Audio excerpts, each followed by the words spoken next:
Welcome back to Tecnologías. In this video, I am going to show you how you can record data from Word to Excel.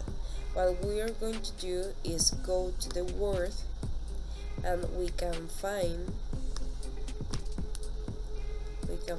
this tape, and we go to the archive.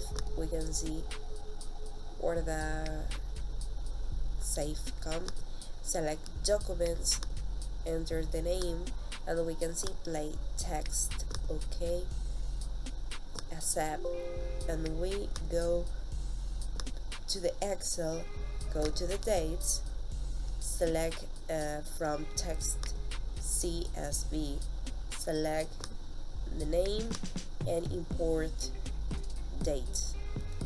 Search or transform data. Search, and we can see the tape.